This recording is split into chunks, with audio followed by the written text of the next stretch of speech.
Hello, Cat here. Welcome to another episode of Bandicoot N.Sane Trilogy. Now, everything that could go wrong in this episode did go wrong, short of the episode not working at all. So, basically, it's going to be messed up a bit. The sound's not going to be great. But there's really nothing I can do about that. I've got the footage that I've got. So, hopefully you can hear music and my voice. But if you can't, and you can just hear my voice, sorry, best I can do, really. Because of the messing around I've had to do to get this to work properly as well, well, you'll see later.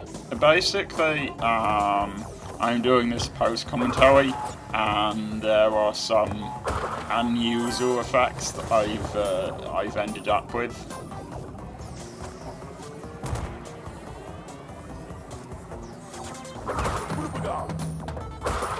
Sometimes that happens. But I quite like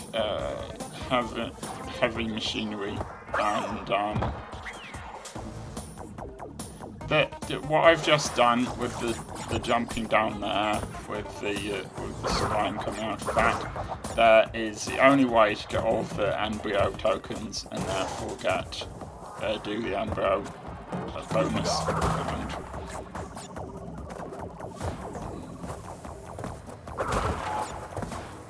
Because I died so many times, I had 76 lives by this point, because I kept on redoing levels. It's taken me a week at this point, might be longer by the time you get to see this, to do this one episode. Because there's like 3 levels here that I had to do loads of times. Fortunately, heavy machinery wasn't one of them. It's a surprisingly easy level, given the fact that we're on the final island by now. So yeah, we're in this series of factories that belongs to a boss who appears to be a gangster called Pinstripe Portaroo. I assume Portaroo is some sort of Australian creature.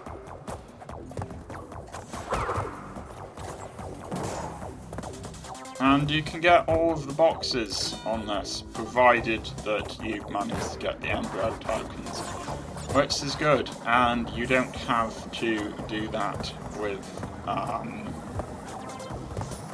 without dying, which is better, even better.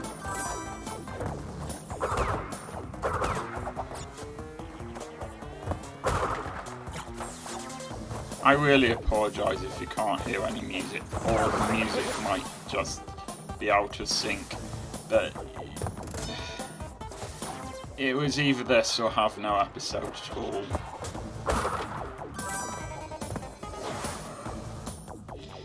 They do let your Wampa fruit, that you watch it slowly drain away as you fail the bonus round.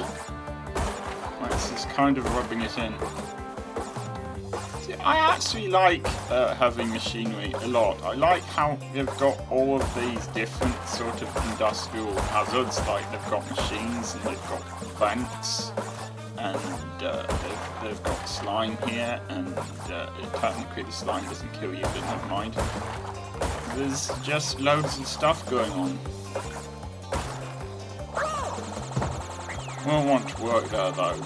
I mean, the number of accidents that must happen at work here. Maybe that's why they just use machines, I don't know.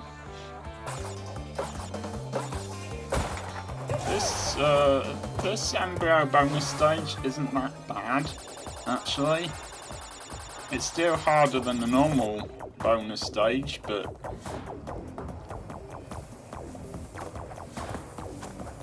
Rather unfortunately, I'm hearing the commentary the live commentary I originally posted on this, which hopefully you can't hear, while also trying to record the post commentary at the same time, which I've decided is the best way to do this, but it means that I might not be very confident in how I sound when doing this commentary, and that's just because I'm trying to concentrate on it while also hearing myself saying something entirely different.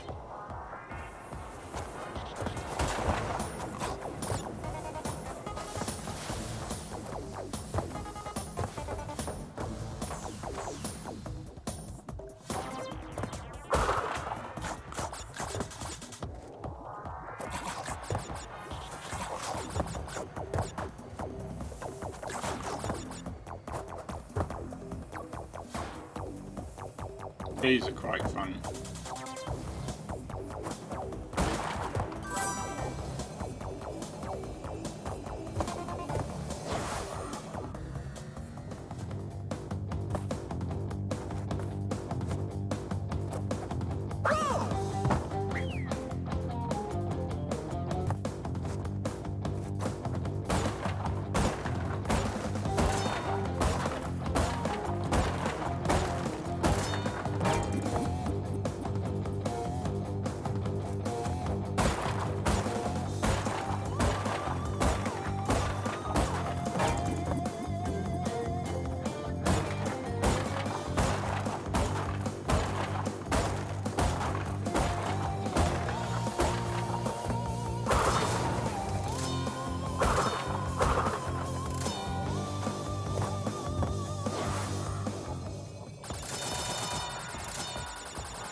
So I played this level, and because of all of the complicated stuff, I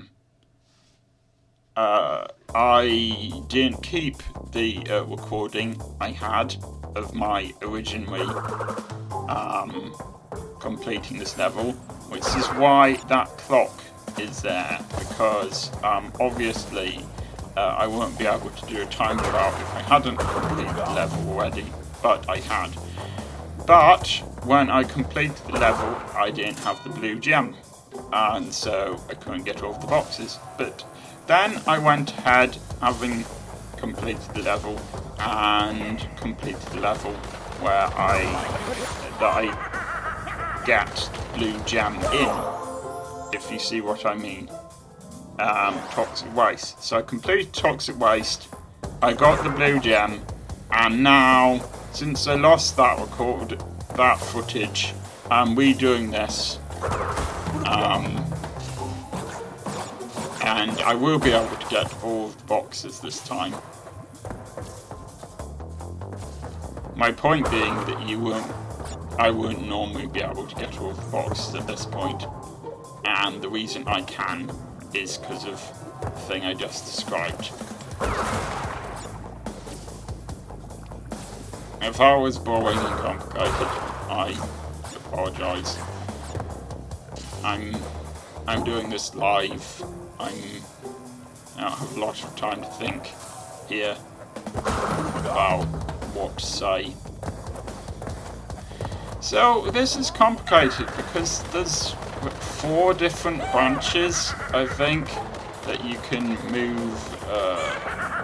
move between, and in order to get all of the boxes, I think you need to go down every possible path.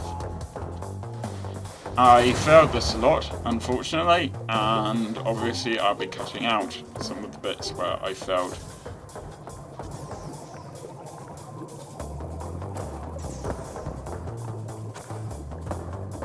Now, along that path to the left is...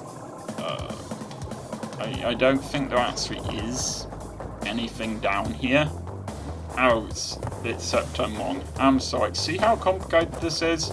I don't think there's anything behind where Crash is now, but there is this blue path that you can only get to if you've got the blue gem.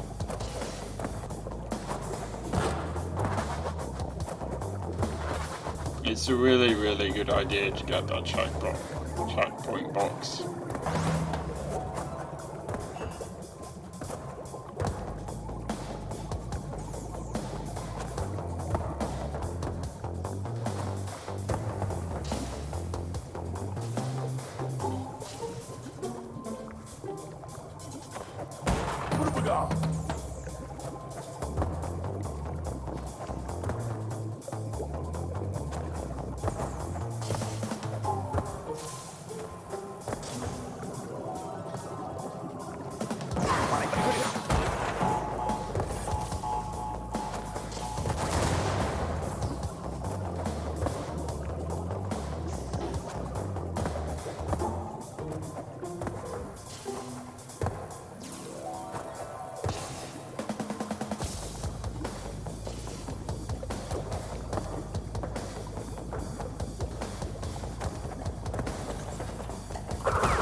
If you heard me make a lot of noise just a second ago, like a door opening, just ignore that.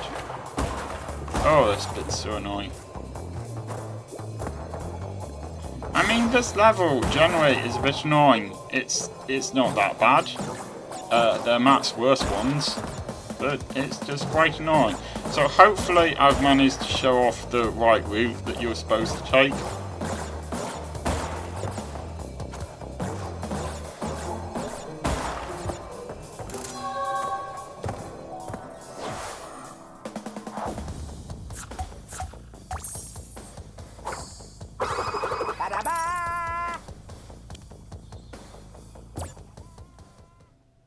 Bad. So here we are with generator room, and yes, I have already gotten the gem for this one as well, and the reason for that is, again, I no longer have the footage of myself getting the yellow gem, which you can only get by going through the level and getting off the boxes and not dying, so I've redone it. All of the level is here, and actually, as it happens, I also managed to complete the level, as you're about to see, in one try without getting killed once, which I think is very good. So you haven't really missed anything, it just means that you won't see me getting the yellow gem at the end, because I've already gotten it. But yeah, oh, this level was so hard, I have to say, and I had to do it so many times. You won't believe it. I actually think that I did it more times than I did it on the original Crash game, rather than the N.Sane Trilogy. I think the N.Sane Trilogy actually makes this slightly harder. I'm not sure why, I just had more problems with it. And then this time, I do it all in one. And that is just kind of weird. Yeah, I find this level very irritating.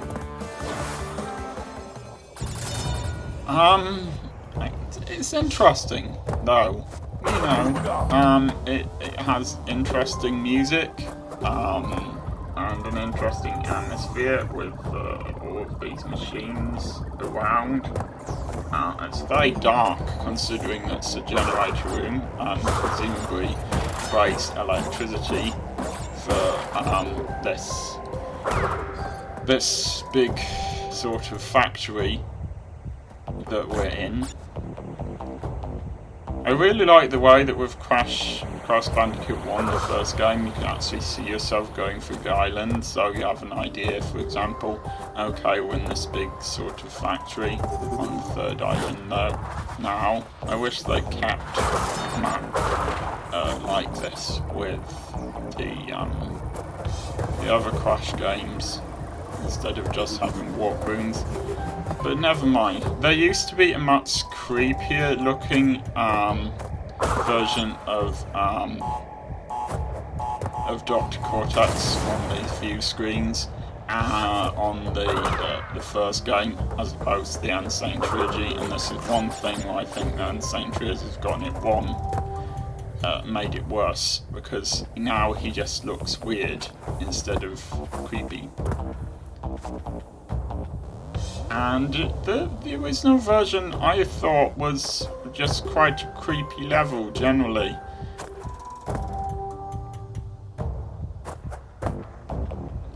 Oh, I died so many times missing that floating panel at the end. I really did. So yeah, you get quite this quite cool message here from what is actually the boss of the level. This is Toxic Waste, and this is a level that I hate. I really hate this level. Alright, this is another level where, due to my basically not recording the footage. No, it's not, sorry. I know this is confusing. No, this is the original footage. I haven't gone back and redone it, but this is where I got the blue gem from. So, getting the blue gem without dying lets you complete Cortex power, and probably some other levels as well. It's very linear, I'll give it that. It's just, there are these barrels coming up later that bounce up and down, and they are so hard to avoid. You have to sort of jump around the side of them, or you can try to go under them, but if you get that timing right, then you die, or you can try to jump above them, but if you get that timing wrong, then you die. And you might have thought, well, you know, at least there's one of those and then two of the non-bouncy crates, but that's not how it works, because later on they start just throwing the bouncy crates.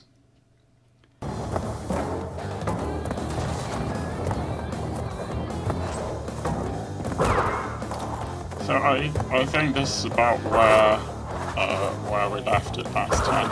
So yeah, I was feeling pretty tense by this point.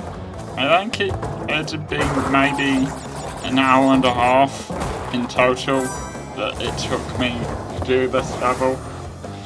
I'm not sure it's actually possible to do it without a mask. If you can do it without a mask, then you're much better at this game than I am.